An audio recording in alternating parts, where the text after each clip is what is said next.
An excerpt from Braiding Sweetgrass, the chapter titled Burning Cascade Head. And this is, when I think of the Master Naturalist class graduating, the ceremony of graduation, and it just ties into this beautiful essay in this section of the book.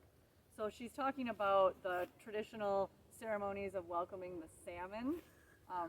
This is out on the West Coast, Oregon, Washington, back to the headlands when they come back in to breed and die. So she says, far out beyond the pounding surf, beyond the reach of canoes, in the inky darkness that swallows light, they move as one body, a school, turning neither east nor west until they know. So this person is out there lighting the fires on the headland so the salmon out in the ocean can see the fire and find their way back in. He walks the path at nightfall with a bundle in his hand. Into a nest of cedar bark and twisted grass he lays the coal and feeds it with his breath. It dances and then subsides. Smoke pools darkly as the grasses melt to black and then erupt into flame, climbing one stem and then another.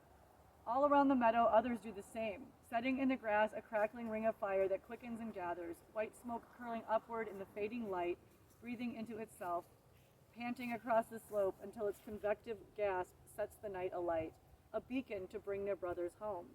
They are burning the headland. Flames race on the wind until they are stopped by the wet green wall of the forest.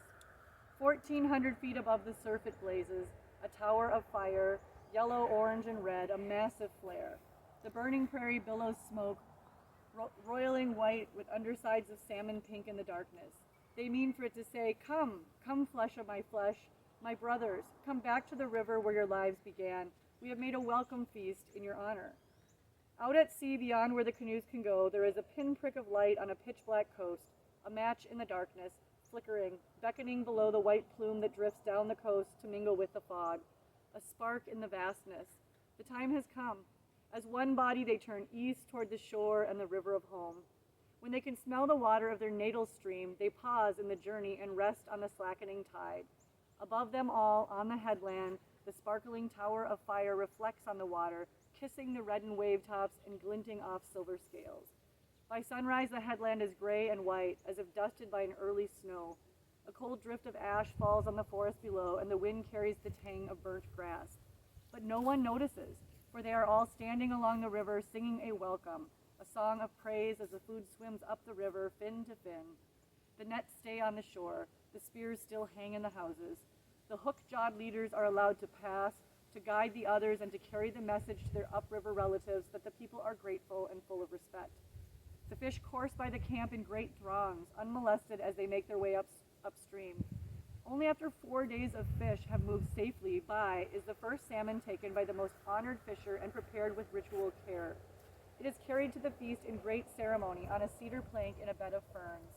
And then they feast on the sacred foods, salmon, venison, roots, and berries, in sequence for their places in the watershed. They celebrate the water that connects them all in a ritual passing of the cup. They dance in long lines, singing thanks for all that is given. The salmon bones are placed back in the river, their heads facing upstream so that their spirits might follow the others. They are destined to die as we all are destined to die, but first they have bound themselves to life in an ancient agreement to pass it on, In so doing, the world itself is renewed. Only then the nets are set out, the wares are put in place, and the harvest begins. Everyone has a task. An elder counsels the young one with a spear.